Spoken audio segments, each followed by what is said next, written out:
Hello, and thank you for clicking on this video. This video is the third in a series of videos that I am producing in order to bring awareness back to the knowledge that Europe was once a continent ruled by men and women of color. My goal is to tell the truth about our shared history. This video provides evidence of those black Europeans and debunks the theory that all black people are from Africa.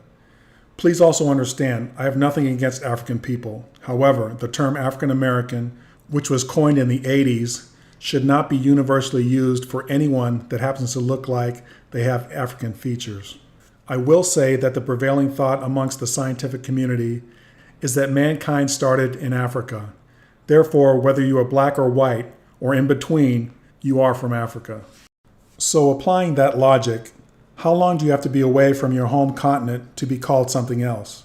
My point is, if black people settled in Europe thousands of years ago, they would have been Europeans, just like we refer to white people that come from Europe. It took about 100 years of colonial living in America before white Europeans considered themselves Americans, right? So a little bit more about this video.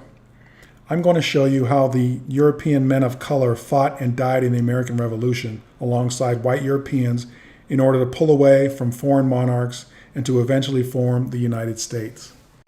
Some of the people that came from Europe voluntarily to America were indentured servants working off the cost of their voyage. However, many of the individuals came under involuntary status because they were undesirables in their home countries. It has been told to us through modern history that many of these Europeans were pushed out of Europe for religious reasons. However, there are many researchers that show that this is far from the truth. Many of these people were convicts or former convicts that were not contributors to society. There were also many political prisoners who opposed the monarchical rule where power was passed through heredity, and if you were not of the royal or noble class, you would never attain any real wealth or privilege. A great video to watch that provides excellent information on who the indentured servants were was produced by Karamio Awa. The video is on YouTube and it's called Part 3, White Servitude and Free Negro Masters, the Invention of the White Race / Indentured Servitude. All right, everyone, so now we're going to get into a short essay written by Benjamin Franklin. And before I read that essay, I'm going to do a little short history on him. All right, so young Ben Franklin was a poor boy, son of a white Englishman named Josiah Franklin, a candlestick maker, and Abiah Folger, former indentured servant, which was his mother. And as a young 17-year-old indentured servant in Boston, he ran away from his master. His father indentured or bound him to his brother James Franklin, who owned a newspaper, the New England Courant. After his brother James was forced to give up that business because he offended the local politicians in Boston, he gave up ownership to Ben, who changed the name of the newspaper to the Pennsylvania Gazette. This newspaper gave him a powerful voice and brought him considerable wealth. Franklin is credited as one of the crafters and signers of the Declaration of Independence. You can find out a lot more information about Ben Franklin that you didn't get in school from a YouTube video called The Truth About Ben Franklin, Runaway Indentured Servant, The History You Were Never Told. And I'll link that at the end of the video. The American educational system often touts and glamorizes versions of history rather than providing the whole truth and letting the student decide what kind of person the historical figure was. Unfortunately, critical thinking and analyzation is not prized in our K-12 educational system. And by the time you get to the college level, you are only provided carefully selected text and information. Not until you take your own initiative to discover all the information do you realize that now you can have an informed opinion. All right, so right now I'm going to go ahead and read that essay. And this is Ben Franklin's own words. In 1751, Franklin penned an essay expressing his annoyance at the influx of swarthy Europeans into North America, especially the Germans. And that essay goes on to read, "Why should the Palatine Boers be suffered to swarm into the settlements and, by herding together, establish their language and manners, to the exclusion of ours? Why should Pennsylvania, founded by the English, become a colony of aliens, who will shortly be so numerous as to Germanize us instead of our Anglifying them? and will never adopt our language or customs any more than they can acquire our complexion.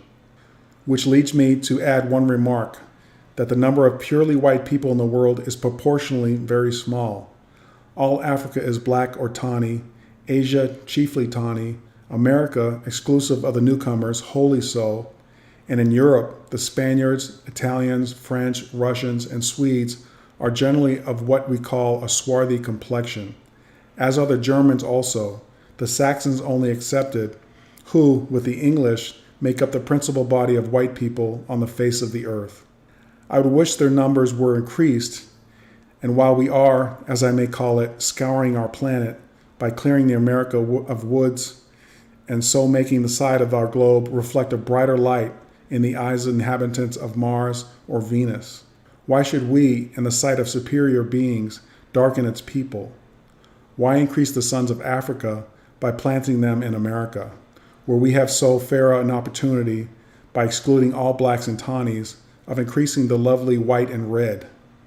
But perhaps I am partial to the complexion of my country, for such kind of partiality is natural to mankind. And I got this portion of Ben Franklin's essay from the Washington Post, April 28th, 2015. Also, if you'd like to Google this essay, it's very easy to find. Okay, so now that I've read you the essay, let's go ahead and deconstruct this partial essay. So in the first part of his essay, you can see that Franklin talks about the Palatine Boers. And for those of you who don't know who the Palatine Boers were, they were mostly German farmers from the middle German Rhine region. According to Wikipedia.com, towards the end of the 17th century, their region was invaded by the French for religious reasons. Approximately 13,000 German Palatines fled Germany and immigrated to England seeking refuge. England unsuccessfully tried to assimilate them into their society, but in 1710, England transported 3,000 Palatines to New York, where they worked in camps and became indentured servants. Eventually, more Germans arrived and they spread out and formed communities all over the colonies. Okay, so let's take a look at the part where Franklin mentions that the Germans were establishing their language and manners to the exclusion of ours. What he's saying is that the Germans were not easily giving up their culture for the English culture. In my opinion, this is why they were pushed out of England. And then Franklin goes on to say, why should Pennsylvania, founded by the English, become a colony of aliens? When he says aliens, he's talking about the Germans, okay?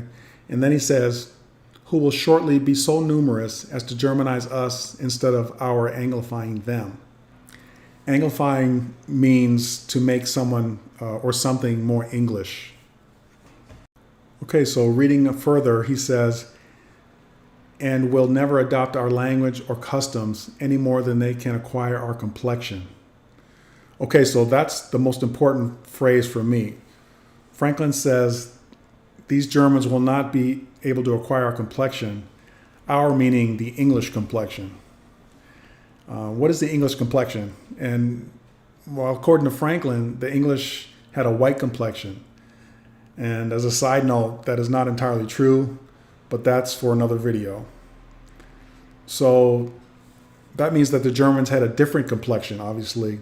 As we read earlier, the Germans were swarthy, and swarthy means dark complexioned or black. Not exactly what we were told in our history books, right? All right, so Franklin continues on and says, the number of purely white people in the world is proportionally very small. Okay, and this is a significant statement. It means that the rest of the world was non-white.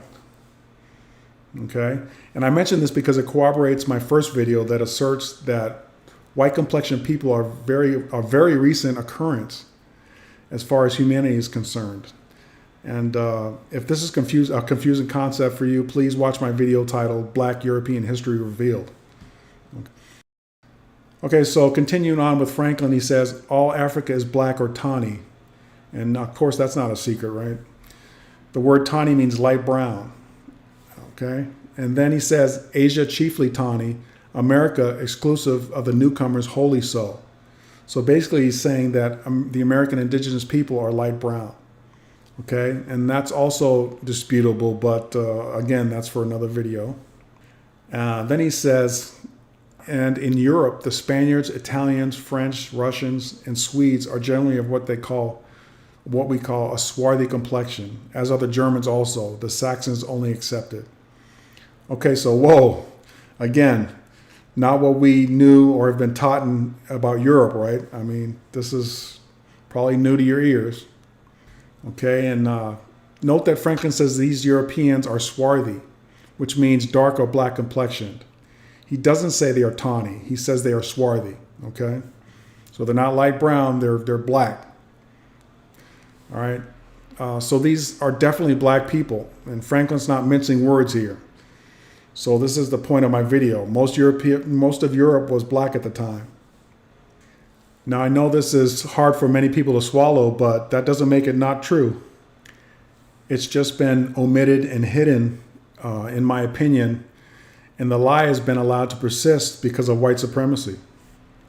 Now, in an upcoming video, I will discuss how white colonists were able to take power away from all the non-white colonists. All right, that's for another video. Okay, so let's talk about Franklin, where Franklin further says, the Saxons only accepted, who with the English make up the principal body of white people on the face of the earth. So who were the Saxons? According to Merriam-Webster's dictionary, they were Germanic people that entered and conquered England with the Angles and the Jutes in the 5th century AD and merged to form the Anglo-Saxon people. All right, and that's according to Merriam-Webster's dictionary, as I said. Okay, so Franklin is apparently saying that the Saxon and English people were both white complexioned. All right, and he also says they make up the principal body, or basically the most of the white complexion people on the earth. And if you think about it, that's not a lot of people. Something to wrap your head around.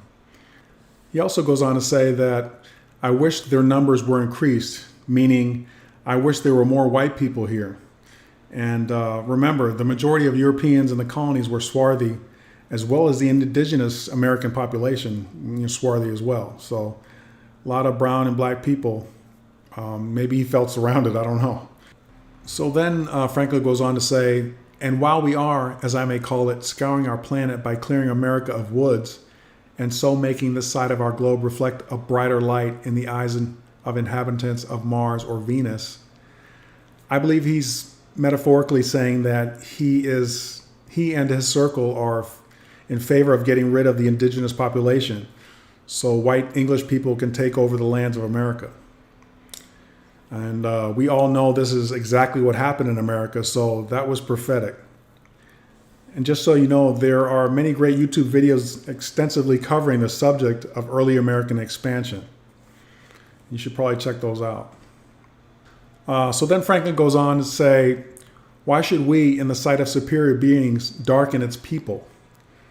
Now, various historians have interpreted this sentence in several ways, but my take on it is that Franklin is saying the superior beings are the white colonists, and darkening its people means that people with dark or white complexions are marrying and procreating, resulting in dark complexioned people.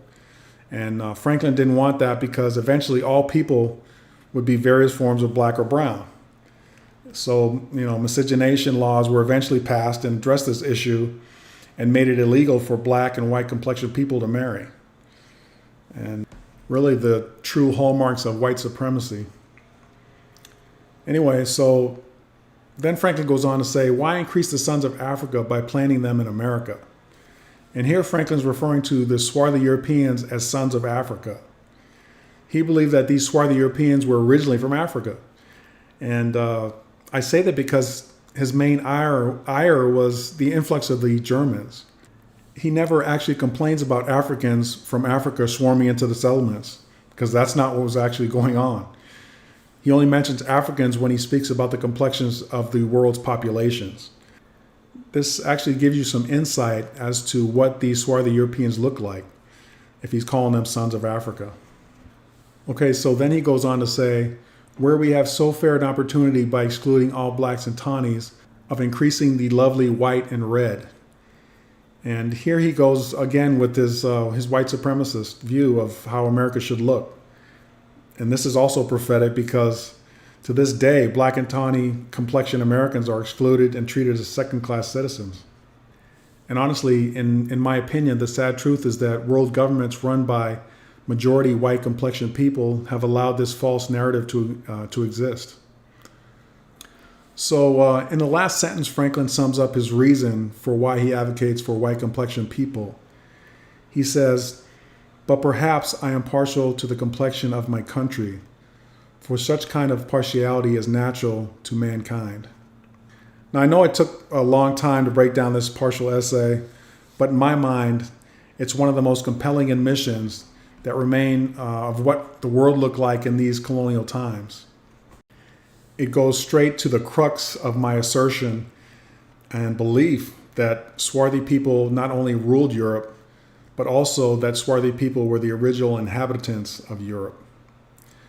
Okay, so beyond these two assertions, it also speaks to the fact that many black, brown, and white Americans are descendants of these swarthy Europeans. All right, so let's talk about complexions. And the complexions you're going to see in these historic documents are as follows. The complexions are placed in order from lightest to darkest. You're going to see florid, fair, ruddy, light, shallow, sandy, medium, which are all kind of grouped together, brown, dark, very dark, and swarthy. You know, you may be asking yourself, why is he making such a big deal out of complexion? And the reason I put so much emphasis on complexion is because it's one of the few ways the reader can understand what general ethnicity someone is. And this is due to the fact that this history has been hidden so well. Okay, so let's go over this first term, and that is florid. And you'll see this in the documents I'm going to be showing you. And this means, as far as complexion is concerned, you go down to number 2 here, it says bright in color, flush with red, of a lively red color, as a florid countenance or florid cheek. And you saw that term red when Benjamin Franklin spoke about the lovely white and red, when he was talking about complexions and who he wanted to see in America. Okay, so now let's talk about the adjective fair. And number 1 there says clear, free from spots, free from a dark hue, white as a fair skin, a fair complexion hence. And 2, beautiful, handsome, properly, having a handsome face. And it says, thou art a fair woman to look upon. 3, pleasing to the eye, handsome, or beautiful in general. All right, let's move on to the term ruddy, which is also an adjective. These are all adjectives. And number 1, it says, of a red color, of a lively, fresh color, or the color of a human skin in high health. Thus we say ruddy cheeks, ruddy lips, a ruddy face or skin, a ruddy youth, or in poetic language, ruddy fruit. But the word is chiefly applied to the human skin. And then it says number 2 is as of a bright yellow color, as a ruddy gold. So the way I'm interpreting that is it's a person that has a little bit of yellowish color to them. Now that could be a person in today's terms that they call high yellow, or a black person that's very light skinned. And I'm saying a black person because generally most people that are considered white don't have a yellowish tinge to their skin. All right, so let's move down to the next term, which is shallow. And if you go down to the bottom there, it says having a yellowish color, of a pale, sickly color, tinged with a dark yellow, as a shallow skin. And again, that I'm going to attribute that to a very light-skinned black person, high yellow black person. All right, so we've come down to the last term that I'm going to define, and that is dark. And we all kind of know what dark means, but it's number 1, it says destitute of light, obscure. A dark atmosphere is one which prevents vision. Number 2, it says wholly or partially black, having the quality opposite to white, as a dark color or substance. And 3, gloomy, disheartening, having unfavorable prospects, as a dark time in political affairs. You know, it's funny, when I read the definition of fair, there were a lot of flattering and very nice descriptive words. And then when I read or define the word dark, according to Merriam-Webster's dictionary, there are a lot of unflattering descriptors assigned to the word dark. It kind of gets into that whole dark or black is bad and white and fair are good. Anyways, it's just something to think about while you're trying to comprehend what I'm trying to tell you in my videos. And it really goes to why this information has been hidden from history. And again, I'm going to say it's white supremacy. Okay, so now let's get into what this video was really about. And let me remind you what the name of the video is: European Men of Color That Fought in the American Revolution and Beyond. Okay, so this information I'm about to give you right now comes from a book called Virginia's Colonial Soldiers, and it was written by Lloyd DeWitt Brockstruck. All right, and he's gathered all this information from official documents, historical documents. And this first one we're going to look at is Colonel George Washington's company, and it was mustered on August 1st, 1756. And this is before he became General George Washington. All right, so we're going to go ahead and zoom in onto this first part here, and you can see those triple arrows, and it says Roll of Colonel Washington's Company, 1st August, 1756. And you can see it says roll gave name, date, county, abode, age, height, trade, nativity, description. And just a little bit on why they took down this information. Generally, when men enlisted in the Army, they took down your description in case you decided you wanted to leave the Army before you were discharged. This is called desertion, which was very common back then. And once you took off your uniform and put on civilian clothes, it was much more difficult to find you. However, if the Army was looking for you and they had your name, age, height, nativity, and description, it'd be a lot more easier to find you. One of the descriptors, of course, was complexion. And they included that because it would help define someone's appearance. Also, the nativity question was asked of enlistees because many were from foreign countries with distinct accents. So let's say I was referencing a black person today or back in history. I would list them with the complexion that they had, right? Swarthy, dark brown, light, shallow, etc. I truly think it was that simple back then when these documents were created. I also think that the omission of past historical knowledge, and because of the scourge of white supremacy, these common sense terms are challenged and incorrectly interpreted. Okay, so just for your reference, I've indicated all of the soldiers of color, aka black soldiers, with either a green arrow or a red arrow. The green arrow means that they were born in a foreign country, and the red arrow means that they were born in the American colonies. All right, so let's go to this first green arrow, and that's John Belford, and he joined in 1755. He's from Fort Cumberland. He's 25 years old. He's 5'7½". He's a weaver by trade. He's born in Ireland. He has a brown complexion with black curling hair, quick in speech, of a lively countenance. Let's go down to Samuel Langworth. He joined September 1755. He's from Norfolk. He's 25 years old. Looks like he's 5'11".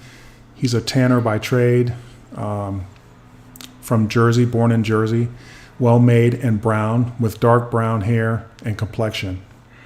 All right, the next one down is William Stewart Packet. He joined September 1755. He's from Richmond, 25 years old. He's 5'11½", planter by trade, born in Virginia with a brown complexion and proportionally made but slender. All right, so now we're going to zoom into the next page, still with Colonel Washington's company. And the first red arrow there is Edward Whitehead, joined March 1754 from Norfolk, Virginia, actually. 25 years old, 5'8". He's a baker by trade, born in Ireland, complexion brown with dark hair.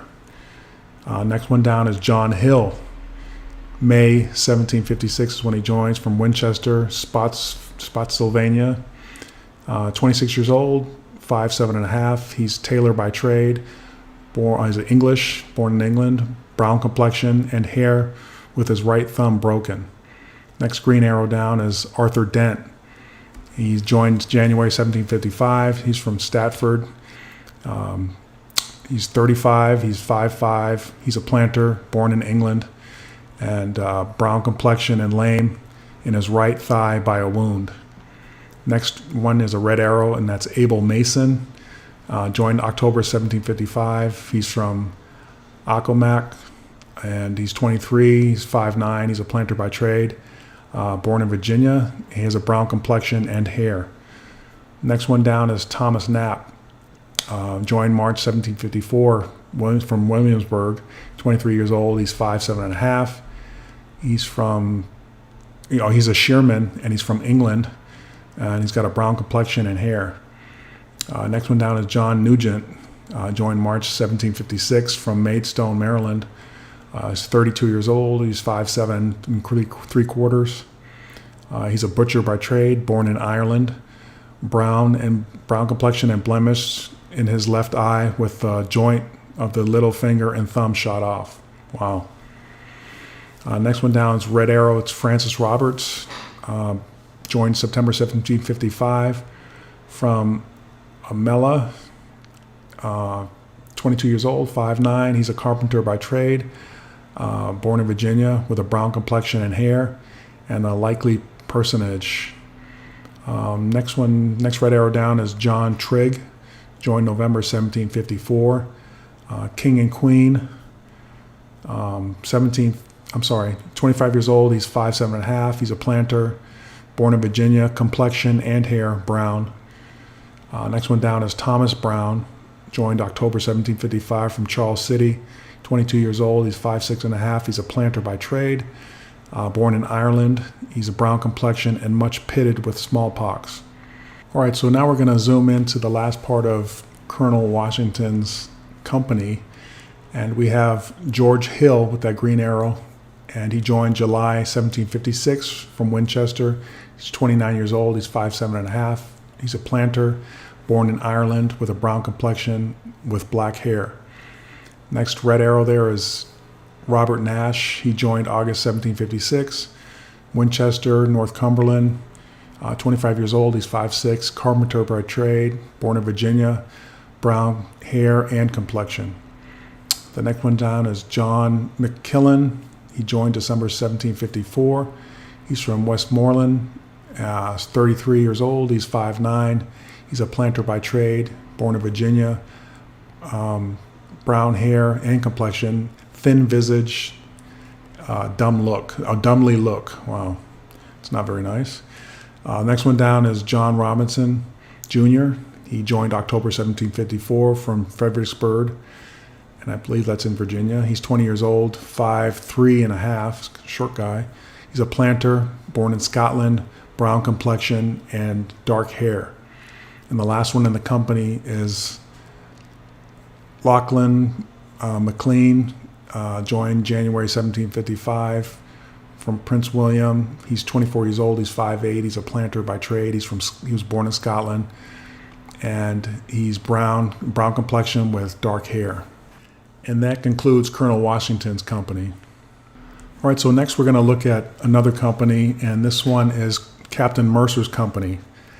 And he mustered this company 2nd of August, 1756. And the roll gave name, date, and place of enlistment, age, height, trade, country, and description. And the first one there, green arrow, is Angus MacDonald, joined 5th of March, 1754. He's from King George, 21 years old. He's 5'10". He's a seaman, born in Scotland. He has a black complexion, lusty, well set, dark colored hair.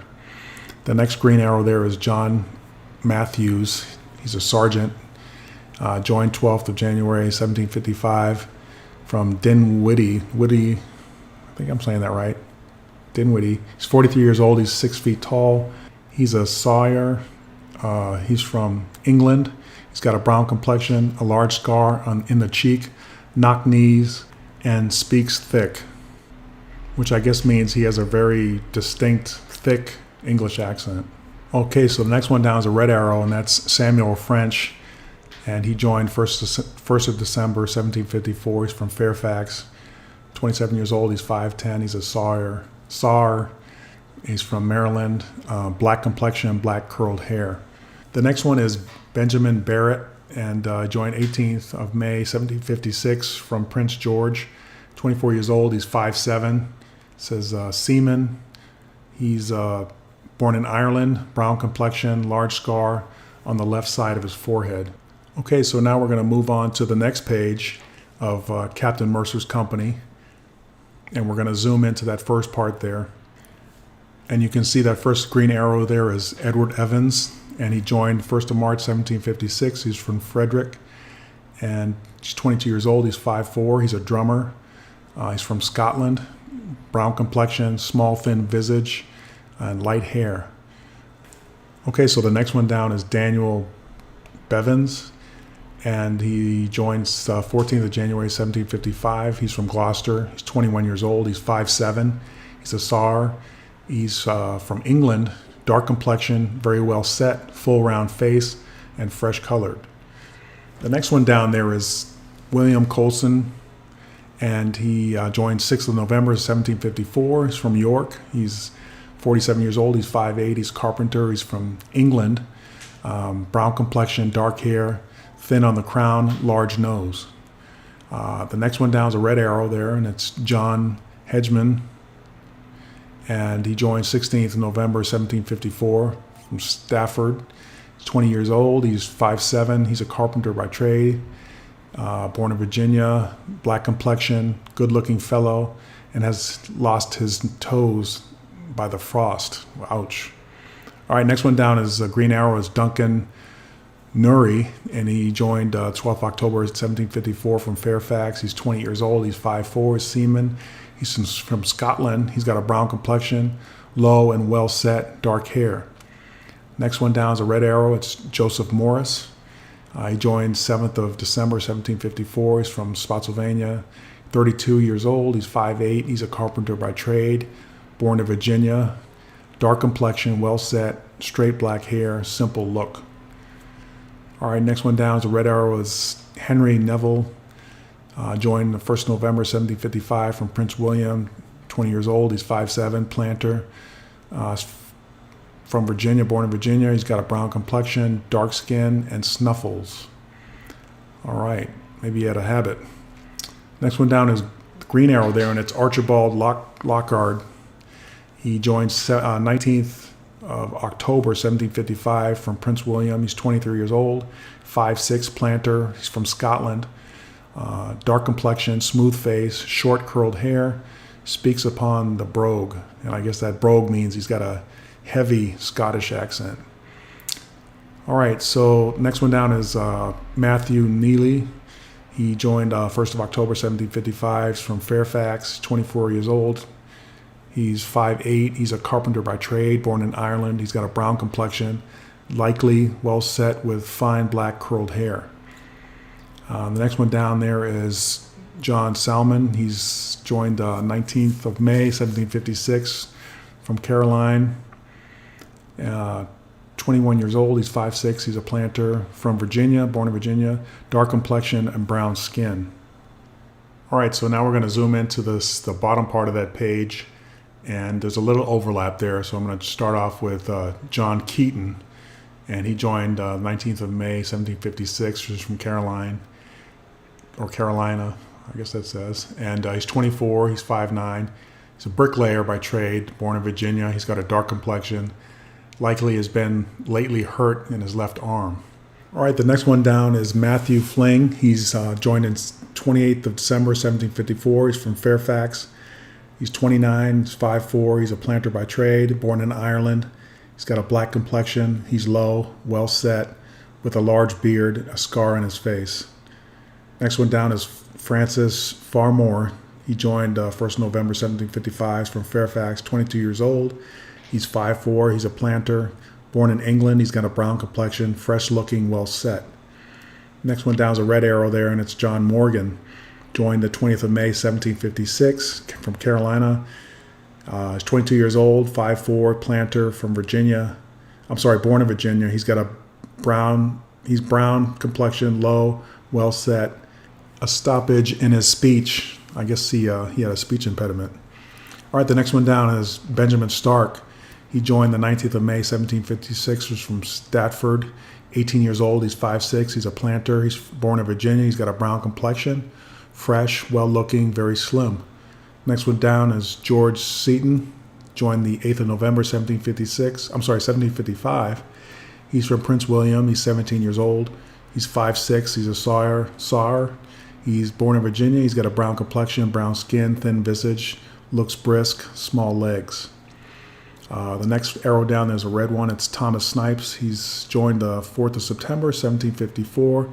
He's from Dinwiddie. He's 23 years old. He's 5'8". He's a SAR. He's born in Virginia. He's got a brown complexion, brown skin, thin face. He's likely and brisk. Don't know what that means. Next one down is a green arrow. It's William Strain. He joined the 7th of August, 1755. He's from Cumberland. He's 29 years old, 5'6". He's a SAR. He's born in Ireland. He's got a dark complexion. He's short, well set, scar on his forehead, and he's bow-legged. The next arrow down there is green. It's Christopher Scully. He joined the 26th of December, 1755. He's from Frederick.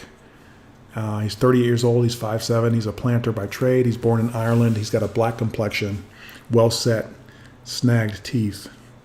And the last one there is, Edward Mannon. Edward Mannon. He joined the 1st of November, 1755. He's from Fairfax. He's 31, 5'6". He's a planter, born in Ireland. He's got a brown complexion, fresh looking, speaks much with the brogue. And again, that brogue is that heavy Irish accent. All right, so we're moving on to the next page, the top of the next page there. We're going to zoom in. And the first one there is Joseph Prince. He joined the 26th of September, 1755.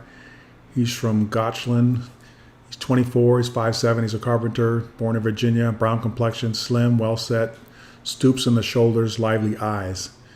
Next one down is green arrow. It's William Bedent. 33, he's 5'4", he's a SAR. He's from England. He's got a dark complexion, low, well set, slightly wounded in his right arm. Next one down, green arrow, there is John Juggins. Joined the 19th of April, 1756. He's from Stratford.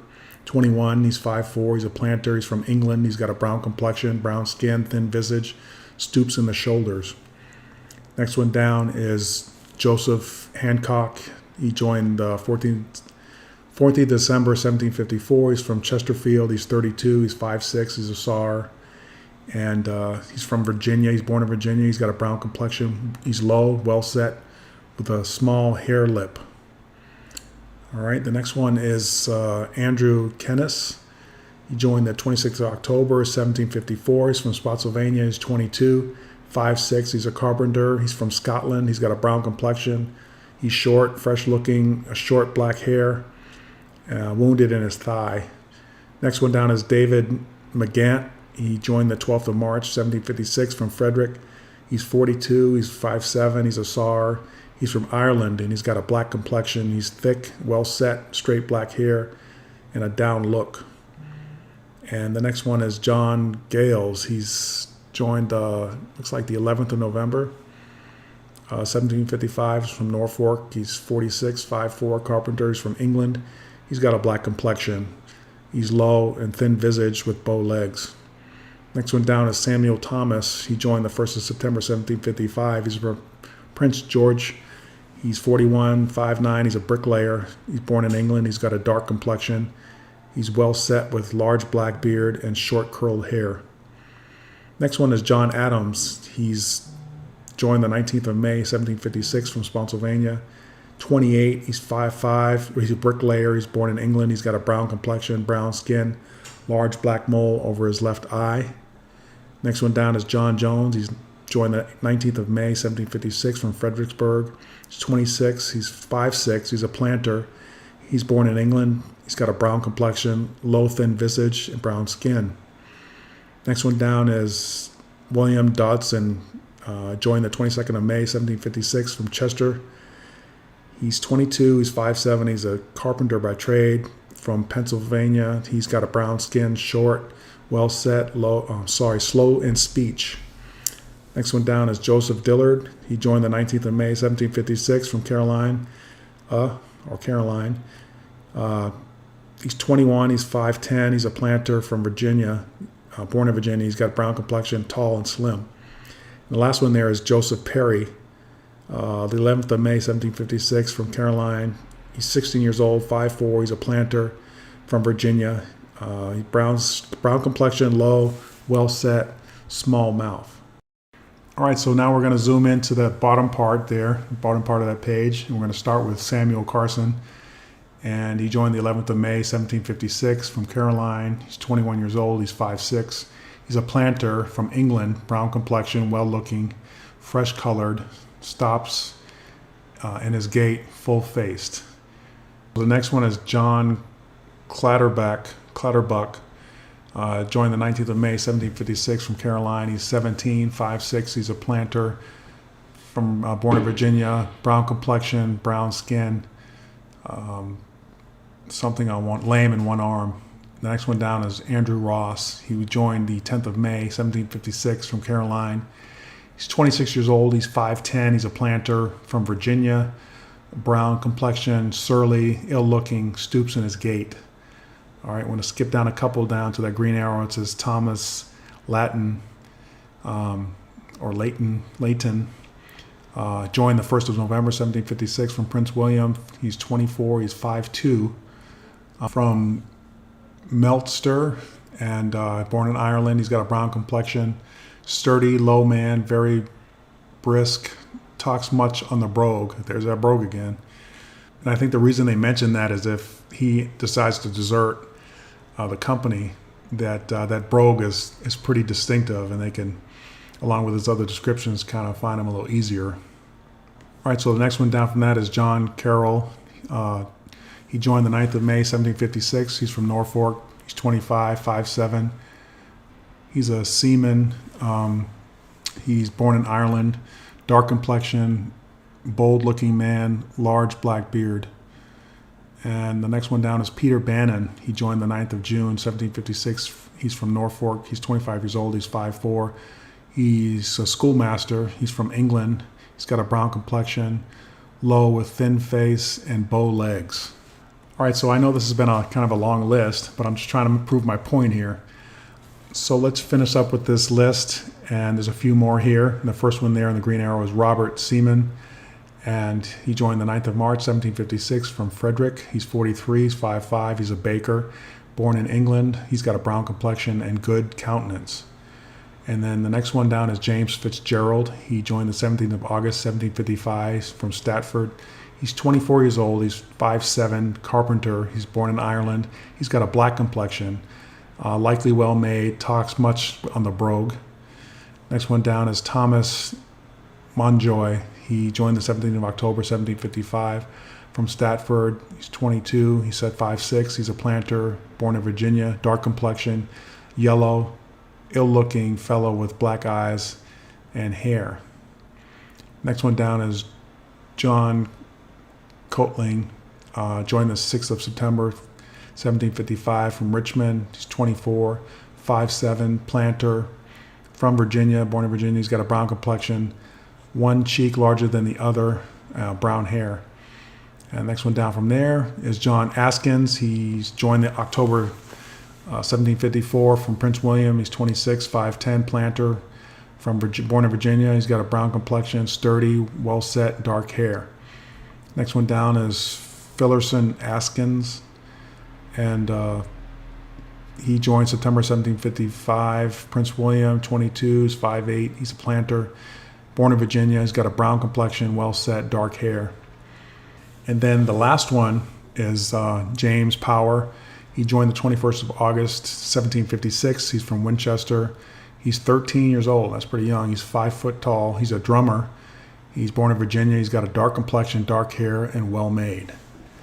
So that wraps up Captain Mercer's company. So just to wrap up this part of the video, you can see that the vast majority of Captain Mercer's men were men of color. And again, either foreign-born or born in the colonies. And as I mentioned in my earlier video, if you see a man of color listed, he came from one or two parents of color. Again, why is this information omitted and hidden from modern history? Obviously, it wasn't hidden when it was unfolding at the time. So why make us all believe that people of color were only slaves? This was obviously not the case. And not only that, but continually making us believe that all black people came from Africa, which is totally ludicrous. Again, I will refer you to Benjamin Franklin's essay where he says, the purely white people in the world is proportionally very small. So basically that's him proving my point. All right, so now we're going to move on to the next part of this video, and it's going to show another muster roll from a different part of the country. And this one is the Publications Fund series from the New York Historical Society. And they're the ones that hold this information. I believe I mentioned before that various entities in this country owned information, this historical information, and historical societies around the country own a lot of this information. And they can withhold it, omit it, change it, or whatever they want to do with it. So keep that in mind as I'm going over this information. And I know that there's a lot more out there, but it's not being shared. All we really have access to is what is given to us in the public domain. And I know you can imagine, like I can, that there's some really mind-blowing, even beyond this information out there, but I doubt that that will ever be shared. Okay, so if you look at this muster roll, you can see that it's the New York Provincial Troops, 1758. And as you can see, I have page 114 and 115. And then on the other side there, you can see page 116 and 117. I guess these muster rolls are really long, so they have to fit them onto multiple pages. All right, so that first enlistee there is number 9. It's Richard Fletcher. He's 19 years old. Looks like he's 5'7". And that DO, that stands for ditto, and that just means the same. So it's the same. All those dittos mean April 18th. It just means the same. So he's from Old England, and he's got a brown complexion. And I've just circled that first Richard Fletcher there for you to kind of understand how this reads. But the next one down is Stephen Biss, and he's 40 and 5'8". And of course DO, which is ditto for April 18th. He's also from Old England, and he's got a ditto next to his complexion, and that's a brown complexion. So whatever's underneath that brown, or whatever color that is, and has a ditto, it's going to be that same color. All right, so after him, we have Charles Tooley, Sergeant Major, and you move over to the right there, and it says he's born in London, and he has a brown complexion. And the next one under him is Adam Garlock, and he's born in Germany, and he also has a brown complexion. And then further down, number 32 there is Alexander Coulter, and he's born in Ireland, and he has a brown complexion. Next one down is David Meldrum, and he's from Scotland. He's got a brown complexion. And number 42, Christopher Hauser, he's from Germany. He's got a brown complexion. And then Peter Lesser, he's also from Germany, and he's got a brown complexion. And number 45, Francis Jaffo, he's from Holland, and he's got a brown complexion. And then number 48, Thomas Larry, he's from Ireland, he's got a brown complexion. Wow, like I said, Europeans of color. Anyway, next side over there on the top, page 116, you have John Johnson. John Johnson, he's born in Ireland. He has a brown complexion. Number 62 there is Richard Rice. He's born in London. He's got a brown complexion. Thomas Leach, he was born in Ireland. He has a brown complexion. Number 67 is Luke Quick. He's born in London. He's got a brown complexion. And then number 73 is Josiah Hinckley, and he's born in Germany. He's got a brown complexion. Number 78 is John Evans. He's from Germany. He's got a brown complexion. And then Edward Tout. He is from Germany, and he's got a brown complexion. All right, so we're going to go to the next page in this muster roll. And you can see there on the right-hand side it's the cover of the book. And this book is held at the Harvard College Library. So yeah, this information is in major institutions. But of course, they're not talking about it, are they? All right, so let's go to this number 5, John Wood. He's from England, and he's got a swarthy complexion. We got Charles Murray. He's from Ireland. He's got a brown complexion. Salman Tigert. he's from Ireland, and he's got a brown complexion. House Fisher, he's from England. He's got a brown complexion. John Hayes from Ireland. He's got a brown complexion. Charles Dunstall, he's from England. He's got a brown complexion. William Smith from Ireland. He's got a brown complexion. What else? We have William Reynolds, and he is from Ireland, and he's got a dark complexion. Thomas Connick, he's also from Ireland there. He's got a brown complexion. James Cowell, he's from Ireland. He's got a brown complexion. And James Meeks is from England, and he has a brown complexion. Okay, so moving on to the next page, and this is the last two pages. It's page 344, and you see Louis Hogue. He's from Switzerland, and he's got a swarthy complexion. And then we got George Chapman. He's from England with a brown complexion. Peter Defraney, he's from France. He's got a brown complexion. William Bremer, he's from Germany, and he's got a dark complexion. I'm going to skip down to some of these. Another one from Switzerland there, number 55, Peter Champion, he's from Switzerland. He's got a dark complexion. John Schlegel, he's from Genoa, and that's Italy, and he's got a brown complexion. Then you see Edward Chambers from Wales. He's got a brown complexion.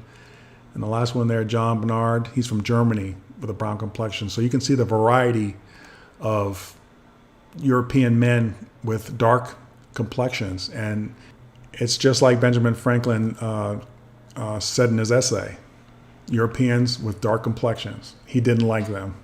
All right, so before I start this next section of the video, I just want you guys to know that these sections that I'm taking out of these books are just small sections. There's a lot more lists with men of color from different European countries. Okay, so this muster roll is from 1761, and it's from the Albany Annual Report of the State Historian. And you can see down there at the bottom on the right-hand side, it's published in 1898. You can also see there that it's held at the Cornell University Library. So as I said before, this information is in major institutions. Okay, so this says a muster roll of the men raised and passed in the county of Queens for Captain Wright's company, April 1760. All right, so if you look at that purple arrow there, you can see that's where the men's names are listed. And then if you look at that green arrow, that tells you where they were born. And then that blue arrow, it tells you the description of the men's persons. And if you see that red arrow, it shows you the description of the man's complexion. All right, so I'm not going to read all of these off because I know it takes a while, and I know I've done that on the previous muster rolls. But you kind of understand now what to look for, and I've shown you the arrows and pointing to the areas that are important that I want you to look at. So you can go ahead and freeze the video wherever you want to and kind of read the muster roll and take note of the names, where they were born, and the description of their complexion. Okay, so this next muster roll is of the men raised and passed in the county of Queens for Captain Ephraim Moore's company. And again, I'm not going to go ahead and read all these, but go ahead and take a look at these. You can freeze the video, as I said before. Okay, so this last muster roll is of the men raised by Captain Hubble and his company. And you can see here, again, all the descriptors. So again, the point I'm trying to drive home here is that there are so many men of color that came from Europe, black men, and they fought and died in the Revolutionary War and the wars beyond that, but they were never given that credit because everybody assumed that they were from Europe, so they had to be white. All right, so this next muster roll is from the U.S. Army enlistment muster rolls from 1828 to 1835, and it's from the National Archives M233 series, page 47. And I've put a red and green arrow there so you can see where to look, and I'm going to zoom into that because it's kind of hard to see. Okay, so the red arrow is pointing to the man's complexion, and the green arrow is pointing to the man's where the man was born. Okay, so you can see that first one there next to the yellow arrow. Last name first is Dorian, and first name is Joseph. and he has a dark complexion, and he's from France. The next one down is Dunn Patrick, or Patrick Dunn, and he's from Ireland. He's got a brown complexion. And the third one there is William Dempsey, and he has a black complexion, and he's from Ireland. All right, now I'm going to zoom down to the second part of this page. And the first one there, number 2, looks like Joseph Dozier, and he has a dark complexion, and he's from France. And the second one there, number 7, is John Dunn, and he has a dark complexion as well, and he's from Ireland. Also, just keep in mind that I'm not reading off the men with dark complexions, brown complexions, swarthy complexions that are born in the colonies. I'm only reading off the men with dark complexions that were foreign born. Okay, so the next U.S. Army enlistment roll we have is page 117. And we're going to zoom into the first couple here. And you can still see those arrows on complexion and where they were born. The first one there, number 7, you have Peter McEwen, and he has a dark complexion. He's from Ireland. And then you have John McBarty. He has a dark complexion. He's from Ireland. And then number 23, you have Robert McEwen, and he has a dark complexion from Ireland. Now we'll zoom into the second half of this list here. We have number 39, Michael W. Gouldrick, and he has a dark complexion from Ireland. And then number 41, we have Thomas Marchbank, and he has a dark complexion from England. And then number 44, we have Dennis McBarnfield, and he has a dark complexion from Ireland. Okay, so moving on to the next list, and this is page 327, still from the National Archives, and we're going to zoom into these here. And that first one, 163, is James McGuire. He's got a dark complexion from Ireland. And 165, we have Rodney McKinney, it looks like, and McKinney, and he has a dark complexion from Ireland. And 166, we have Gus Hustler or something like that. It's kind of weird, but he has a dark complexion from Germany. Then we go down to 173, we have Joseph Mortimer, it looks like, and he has a dark complexion from Ireland. And then 177, John McDermott, and he has a dark complexion from Ireland as well. All right, so zooming down to the second half of that page, of page 327, we have 184, we have Edward McCormick, and he's got a dark complexion from Ireland. We have James McNulty maybe, and he's got a dark complexion from Ireland. And then 192 is Robert Matthews. He's got a dark complexion from Scotland. Okay, so let's go on to the next page, and we have a few more pages on this list. And this is page 329, and we're going to zoom in to the top of that one. And look, number 243, we have James Mongo, and he's got a dark complexion from Ireland. We have John McHugh, maybe. He's got a dark complexion from Ireland. And number 266, we have John Monkhouse, and he's got a dark complexion from England. Then we go down to 255, we have William Mann. He's got a dark complexion from England. Number 256, Michael McNamara. He's got a dark complexion from England. Then number 260, we have Francis McCowan. He's got a dark complexion from Ireland. And number 263 looks like Lawrence Monaghan, maybe. And he has a dark complexion. He's also from Ireland. Okay, so zooming into the second part of that page, 329, we have, I've already said Lawrence, so we're going down to number 2 there, and it's William Matthews, dark complexion from England, and John Miller, dark complexion from Germany. All right, we're getting down to the last couple pages here. This is page 352, and we're going to zoom into the top, and number 13 is Francis, looks like Pro, and dark complexion from France. Henry, it looks like Parrots, maybe. He's got a dark complexion from France. And we're going to zoom in on the bottom there. There are two. We have number 36, we have John Payton, and he's got a dark complexion from Ireland. And we have John Pinchard, dark complexion from France. All right, so on to the next page, page 353. You know, I really hope that this is making an impression on you guys, because this is factual information in our National Archives. Okay, so page 353, we're going to zoom in. And the first one there is Hugh Pritchard, and he's got a dark complexion from England. Then we have William Pearson, he's got a dark complexion from England. We have Henry Phillips, he's got a dark complexion from England. And we have Joseph Berger, and he's got a dark complexion from Germany. All right, when we go down, we zoom down to the bottom of the page here, we have two. Let's see, number 59, we have Francis Prawley, maybe, and he's got a dark complexion from France. And we have Hugh Peary, and he's got a dark complexion from Ireland. Okay, so moving on to the last list, page 404, and we're going to zoom in to the top here. And number 54, we have John Thum, Thumm, and he's got a dark complexion. He's from Germany.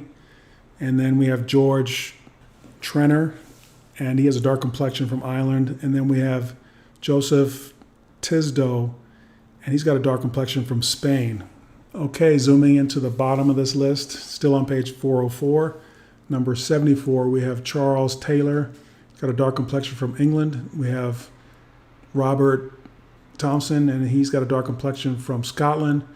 And number 76, we have John Thompson, and he's got a dark complexion from Scotland as well. All right, so that wraps up our U.S. Army enlistment muster rolls from the National Archives. And now we're going to move on to the next part of our video. I found this next section to be very interesting because I've heard a lot about the Highlanders from Scotland for a long time, but never knew this information about them. So this is the 42nd Royal Highlanders, and I've got there, what did they look like? So this first one is, and all these are from fold3.com. It's an archival site that has a lot of official archived documents from the United States. So this first one, Scottish enlistment record, November 28th, 1888. And this is the 42nd Foot Soldiers Battalion, Royal Highlanders. And this first one is William Alexander, age 17, from Dundee, Scotland. As you can see, I have two of his enlistment papers here. The first one is the militia attestation of William Alexander, and that second page there with the red circle contains the description of William Alexander upon enlistment. All right, so what I'm going to do is zoom in on that red circle there on that part of that page. As you can see here, it says age apparently 17 years and 10 months, height 5'5.5". Talks about his chest measurement. His complexion is dark, his eyes are brown, his hair is dark brown, and he is Presbyterian. All right, so moving on to the next one. Again, this is from August 24th, 1896. 42nd Foot Soldiers, Royal Highlanders. Robert Allen, age 18. He's from Blair Gowire, Scotland. And again, I have his two pages here. I'm going to zoom into that red circle again. And it has him at age 18, 2 months. And Robert Allen has a dark complexion, brown eyes, and dark brown hair. And he's also Presbyterian. Okay, moving on to the next one. Same battalion. And this is Adam Anderson, age 18, from Dundee, Scotland. And you can see his two forms there. And I'm going to zoom into his red circle here. And his complexion is shallow. Eyes are brown and hair is brown. And he's also Presbyterian. And that complexion shallow, it's like that yellowish, high yellow color. All right, zooming into another soldier here from the Royal Highlanders, Thomas Anderson, age 18, from Dunfermline. And you can see his two forms there. I'm going to zoom into his descriptors, and he's got a dark complexion, blue eyes, and dark brown hair, and he's also a Presbyterian. All right, the next one is same battalion. This is John Bannerman. He's age 17, also from Dunfermline, Scotland. And these are his two forms. I'm going to zoom into his descriptors here. And he's got a dark complexion, brown eyes, brown hair, and he's also Presbyterian. All right, so again, this is the 42nd Royal Highlanders, and they had multiple regiments, army regiments. I just picked one regiment, and the regiments are alphabetized, and I just was looking at the A's and part of the B's.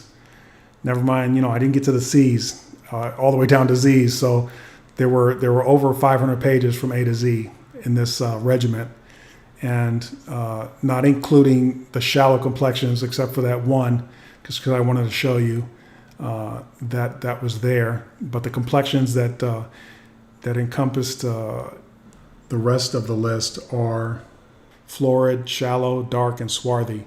And these ones here I have on this page are all ones that I didn't show you, but just to show you how many were in that part A and B, a part of B. I just wanted to show you how many I found with dark complexions. So really that was just like a sample from that whole regiment. So you can imagine how many more dark complexions, swarthy complexions, shallow complexions I could find in the rest of that whole regiment from C to Z. And I realized that the title of this video is European Men That Fought in the American Revolution. However, to prove a point, I wanted to show that many Scottish men, even in the late 1800s, still had dark complexions, aka black men, aka men of color. All right, so to further drive home this point, I've also listed some of the Donegal, RGA, Royal Garrison Artillery, Irish enlistment records. Okay, so this is also from fold3.com, Irish enlistment record. It's from May 24th, 1902. And this is Joseph Brady, age 28, from Donegal, Ireland.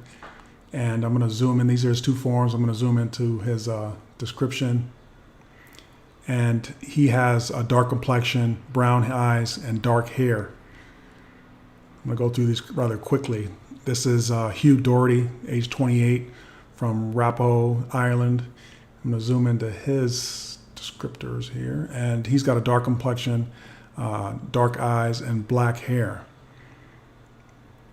This is John Ferguson. All right, his two forms, enlistment forms. And he's got a dark complexion. He's got gray eyes and dark brown hair. This is William Byrne. He's age 24, from Dublin, Ireland. These are his two forms. I'm going to zoom in on that. He's got a very dark complexion, brown eyes, and dark brown hair. This is Francis Doherty, age 27, from Letterkenny, Ireland. I'm going to zoom into his descriptors, and he's got a swarthy complexion, dark brown eyes, and dark brown hair. Then we have William Tonner. He's age 21, from Derry, Ireland, and I'm going to zoom in on his descriptors.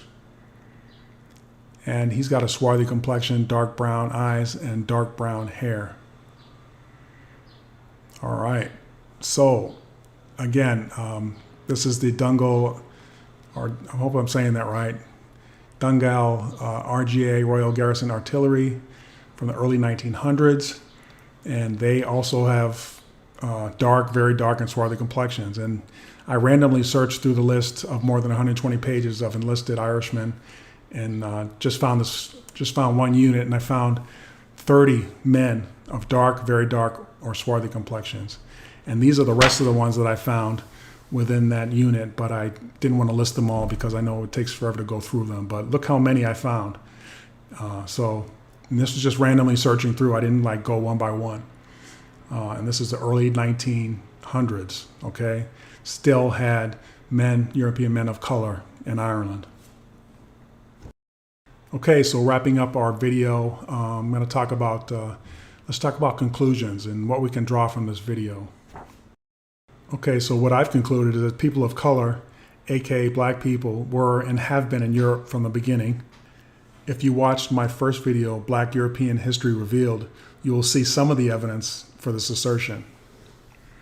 All right, so my next conclusion, as I stated in my last video called Europeans with Black Names, European names are not white names, okay?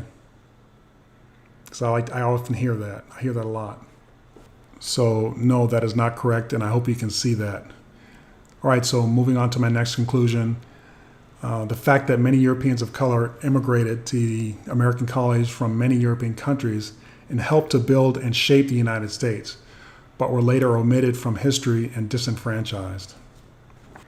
All right, so moving on, another conclusion that's very clear to me is that the white power establishment worldwide has made it their business to keep the fact of Black Europe a secret. And it's pretty obvious because 99% of us have not heard or seen this information that I'm showing you now. All right, next conclusion. There were thousands of names I came across that did not have a complexion listed. So how many of them were actually people of color?